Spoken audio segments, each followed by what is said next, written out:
What happens when a respected Hollywood icon walks onto a late-night talk show expecting friendly banter only to end up storming off mid-air after a verbal blow-up? Tonight, we're breaking down the explosive moment when Whoopi Goldberg was reportedly kicked off The Late Show with Stephen Colbert after a heated clash with Stephen Colbert. If you think you know why, think again. Hit subscribe now to get the inside story. Make sure to hit that subscribe button and ring the bell so you don't miss any of our deep dive breakdowns. Whoopi Goldberg has been a familiar face in American entertainment for decades because she built a career on raw talent and blunt honesty. People know her from film, comedy, stage, and daytime television, so she carries a kind of authority that few entertainers have today.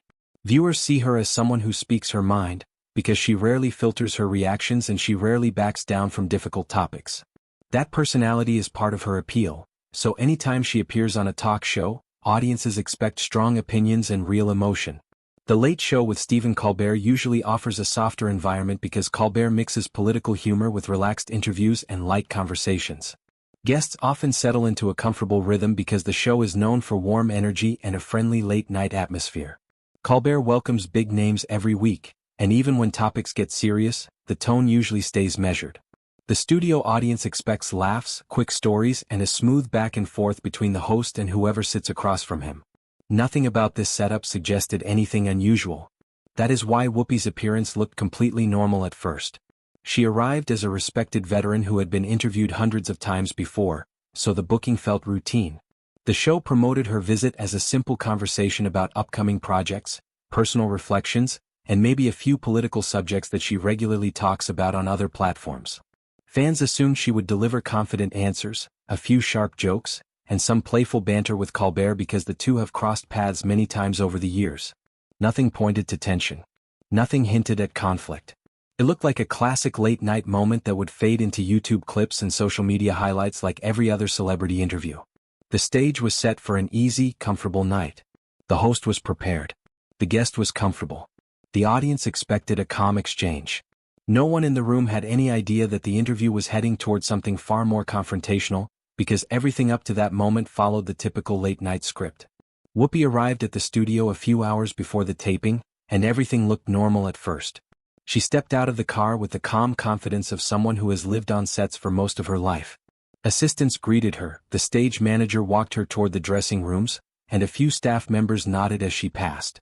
It felt like a standard late-night routine. Most guests follow the same path from the curb to the green room, so nothing about the moment looked unusual. The only strange detail was the pace of the crew. People moved a little quicker than usual, as if they were trying to stay ahead of something. During the technical run-through, the energy shifted again. The lighting team was focused, but they spoke in short phrases and quiet tones. Camera operators checked angles twice instead of once. The audio team made subtle adjustments and kept rechecking Whoopi's mic even when everything appeared perfectly fine. That kind of extra attention is not common for a guest who has been interviewed thousands of times. It was not obvious enough to raise alarms, but it was noticeable enough to create a slight edge in the room. Whoopi sat on the practice chair with her usual relaxed posture, but she watched the crew with a puzzled expression. She has been around production long enough to sense when something feels off. She cracked a few light jokes to ease the tension and the staff laughed, but the energy did not fully lighten. It felt like the team was carrying instructions they did not want to say out loud. It was the kind of silence that makes you pay attention because it leaves too much space for questions. A closed-door meeting added another strange moment to the pre-show atmosphere. Colbert stepped into a small conference room with two senior producers and shut the door. The meeting was short, but the timing was unusual because the host rarely breaks from the standard pre-show schedule. When he walked out, he looked calm, but there was a tightness in his expression that did not match the usual pre-show mood. He headed straight to his desk without greeting Whoopi, which she noticed right away. She raised her eyebrows and gave a small shake of her head, almost like she was trying to decide if she should ignore it or address it later during the interview. Back in the hallway, the crew made one more adjustment to the rundown. A producer removed a card from the stack of interview questions and slipped a different one into the middle. The switch was quiet, but it caught the attention of the segment assistant who had handed Colbert the original cards. That assistant paused for a moment, then looked toward Whoopi's dressing room with a worried expression. She did not say anything, but her face gave away more than she intended. When Whoopi returned from makeup, the vibe was still slightly tense. Her assistant whispered something about a small schedule change, but the explanation was vague and did not match the nervous tone of the staff. It was the kind of moment that makes you feel like you are walking into a conversation that has already been happening without you. Something was being planned or reconsidered, and she sensed it without having any solid details. As the countdown to showtime got closer, the hallways grew louder with movement, but the nervous energy did not fade. Crew members kept glancing toward the stage door, and producers walked past with quick steps. The entire atmosphere felt like the show was preparing for a regular interview on the surface, but something deeper was building underneath. It was subtle, but it was real, and Whoopi felt it as she took her final steps toward the studio entrance. The audience was already seated, the applause signs were ready, and the cameras were in position. Everything looked like a normal night, but the room carried a tension that suggested this interview would not follow the easy path everyone expected. The studio began to fill long before the cameras rolled, and the audience arrived with the excitement that late-night shows always create. People chatted across rows, compared seat numbers, and pointed at the stage like they were stepping into a space they had only seen on screens. The warm-up comedian kept everyone laughing with quick jokes and little stories about behind-the-scenes moments. His energy lifted the room, but even he seemed slightly rushed, as if he wanted to move the crowd into high gear as fast as possible. The jokes were still funny, but he did not give them the usual space to breathe. When the band started its opening number, the room came alive. The music filled the studio with a sharp, bright sound, and people clapped in rhythm because that is the moment when the show starts to feel real. A few audience members whispered about Whoopi's appearance and what topics Colbert might bring up. Most of them expected a calm and entertaining segment because she has a long history of strong interviews and thoughtful stories. The crowd was ready for a light and enjoyable night. As the theme music ended, Colbert walked onto the stage for his monologue. The audience cheered and he smiled like he always does, but there was a slight stiffness in his posture. He went through his jokes with his usual timing, but he looked down at his cards more often than he usually does. His smile held steady, but his eyes had a focused look, almost like he was checking each line in his head before saying it. The jokes landed, but the room felt a little tight, and the applause dipped once or twice in places where it normally would swell. A few people in the front row noticed him take a short breath before shifting to the next punchline. It was small, but it was enough to make some audience members glance at each other. Something in the air felt slightly off. The band kept the transition smooth, but the tension lingered under the surface. Even the cameramen seemed unusually alert as they shifted positions and tracked his movements. When Colbert introduced the upcoming segments, the energy brightened again for a moment. The crowd cheered at Whoopi's name because they expected a mix of humor, strong opinions, and a few meaningful insights. The room felt ready for her, but the earlier tension had not fully left. It hung in a quiet corner of the studio like a shadow that did not want to fade. The audience sensed something they could not explain, but they waited with open anticipation as the show moved closer to the interview that would change the tone of the night. Colbert welcomed Whoopi to the stage with a wide smile, and she returned it with the same calm confidence that she had carried all evening. The audience gave her a long round of applause because she has that effect on people. She sat down, adjusted her jacket, and settled into the chair with an easy posture that suggested she was ready for a simple, comfortable chat. Colbert thanked her for being there, and she nodded with a warm laugh that helped soften the room. The first few questions were light and familiar. Colbert asked about her latest project, and Whoopi shared a short story about the creative process and the people she had enjoyed working with. The crowd reacted well to each answer because her delivery had its usual mix of humor and honesty. She teased Colbert about a joke he had made in an earlier episode, and he played along with a grin. It looked like a smooth late-night moment. Everything on the surface felt harmless. They moved into a short discussion about her past roles and the way audiences still connect with her older films. She spoke about what those projects meant to her, and she delivered it with a relaxed tone that showed comfort rather than tension. Colbert leaned forward in his chair like he often does when he wants to keep the interview warm and personal. The viewers in the studio followed every word because the exchange felt steady and natural. Colbert then shifted to a light joke about daytime television, and Whoopi laughed along with the audience. She added a playful comment about early morning schedules and constant debates that made the room laugh louder. For a moment, the energy felt completely normal. The crew looked more relaxed, and even the earlier stiffness in Colbert's posture seemed to fade as the conversation moved along. Everything about the start of the interview signaled an easy night. The questions were soft. The answers were smooth. The chemistry between them seemed natural. Anyone watching would have assumed the segment was on track for a predictable finish. The room stayed calm because nothing in the first part of the interview gave any hint of the tension waiting beneath the surface. It felt steady, safe, and familiar, and that is exactly why the shift that came later felt so sharp. The shift began with a question that sounded simple on the surface. Colbert glanced at his cards, paused for half a second, then asked Whoopi about a recent comment she had made during a panel discussion. It was the kind of topic she usually handles without hesitation, but the room felt a small change the moment the words left his mouth.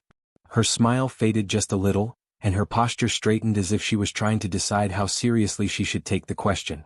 The energy that had been light and easy moments earlier began to tighten. Whoopi answered at first with a careful tone.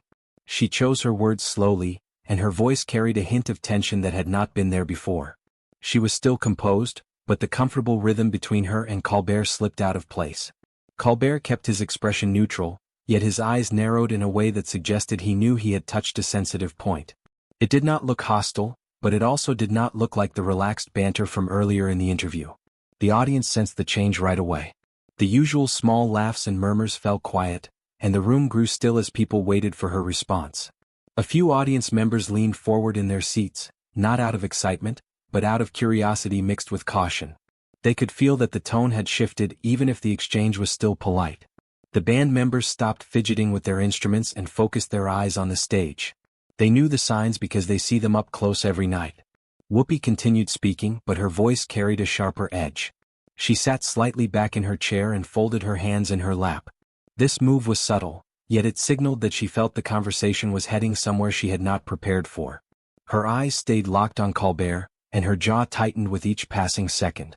The audience stayed silent, unsure if they should laugh, clap, or wait for the next line to break the tension. Colbert maintained his professional tone, but his body language gave away more than he intended. His shoulders shifted and he leaned just a bit farther back. It was a small move, but it looked like he was trying to keep the interview steady without adding fuel to the growing discomfort. His smile appeared for a second, then faded too quickly to feel natural. He tapped the card in his hand once, a nervous habit he rarely shows on camera. The crew behind the cameras reacted as well. A floor manager took 2 small steps toward the stage, then stopped, unsure if he should intervene. Another crew member whispered something into a headset while keeping his eyes fixed on Whoopi. Even the camera operators tightened their framing, as if waiting for a moment they would need to capture with precision. These small movements added weight to the tension that was spreading across the room. The moment did not explode into conflict yet, but the shift was obvious to everyone. The conversation that had started with soft jokes and warm stories now carried an uneasy undercurrent. It felt like both of them had stepped onto a thin line without meaning to, and the interview was slowly drifting away from the calm and predictable path that late-night audiences expect. It was the kind of moment where nothing dramatic had happened yet, but everyone felt something was coming. The tension rose fast once the exchange moved past polite ground. Colbert leaned forward with a calm smile, but his voice carried a sharper edge when he asked Goldberg if she felt her recent comments about the industry were out of touch with viewers. It sounded like a normal question, but she reacted as if he had taken a direct shot at her work. She sat back, crossed her arms, and gave a slow nod as if she was deciding how far she wanted to take the moment. Goldberg answered with a short laugh that did not sound warm. She said that people love to judge from the sidelines and that she had been in the business long enough to know what is real and what is noise. The audience laughed with her, but the laugh was uneven because everyone could feel the shift in the room. Some viewers smiled through the tension while others looked toward the stage crew, waiting for a cue that never came. Colbert did not step back. He asked why her critics seemed to grow louder each year and if she believed that the gap between her views and the public was widening. His tone stayed light, but his eyes were locked on her, and that made the question hit harder. Goldberg's face tightened. She shot back that people twist her words because outrage sells, and she said that people like Colbert helped feed that cycle. The crowd reacted with a loud gasp, the kind that signals things are only getting started. Colbert raised his eyebrows as if he had expected some pushback, but not at that level. He said that his job was to ask questions, not protect egos. She leaned forward and told him that his questions were framed to get a rise out of people, and she was not going to give him the clip he wanted. The room felt smaller. The crew near the cameras exchanged quick looks as if they were bracing for the next swing. The back and forth kept climbing. His replies became tighter. Her answers became shorter. Each line landed harder than the last. The studio was quiet except for the nervous laughs drifting in when the tension got too heavy. Both of them were locked in, not backing down, and every viewer could feel that the conversation had stopped being an interview and had turned into a real fight for control of the moment. The moment finally snapped when Goldberg pushed her chair back with a slow scrape that cut through the studio noise. She stood up before Colbert even finished his next question, and the shift was so sudden that the front row gasped as if they had watched someone flip a switch. Her face showed a mix of anger and disbelief, the kind that says a line had been crossed and she was done pretending it was fine. Colbert froze for a second, caught off guard by how fast the temperature changed.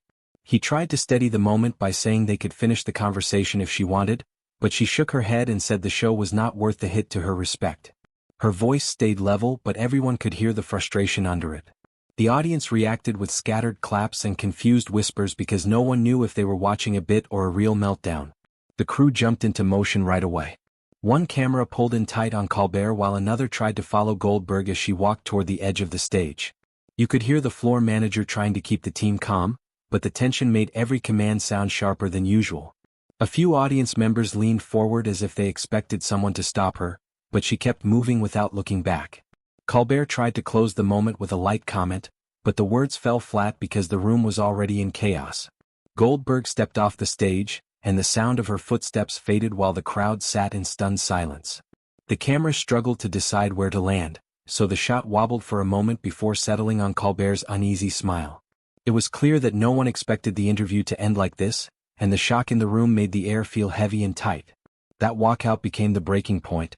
It turned a tense back and forth into a moment that everyone in that studio would remember, because it showed how fast a conversation can collapse when two people refuse to give ground.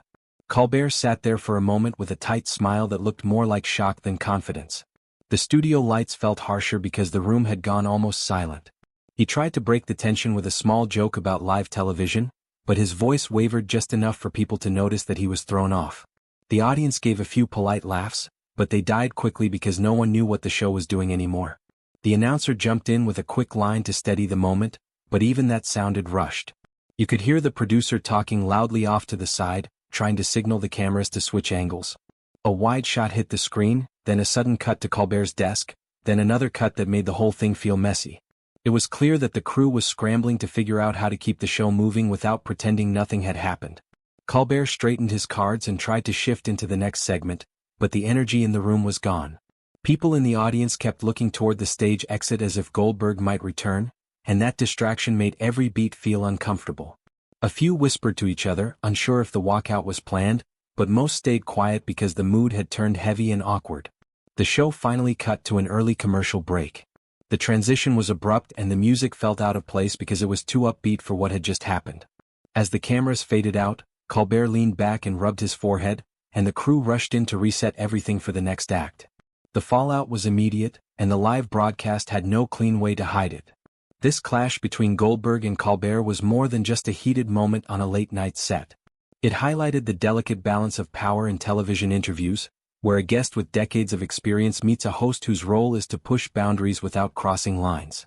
Goldberg's reaction showed that even established celebrities have limits when they feel cornered or misrepresented, while Colbert's persistence demonstrated the pressure hosts face to maintain journalistic credibility while keeping an audience engaged.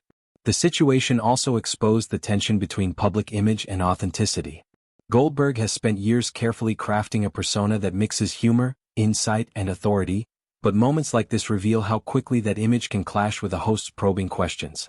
On the other side, Colbert's insistence on addressing the contentious issues reminds viewers that late-night television is not only entertainment, but also a space where personalities are tested and accountability is subtly enforced. Furthermore, the incident raises questions about boundaries in live broadcasts. Where should a host stop, and when does a guest have the right to walk away? Both parties were acting within their perceived roles, yet the fallout showed that expectations are often misaligned.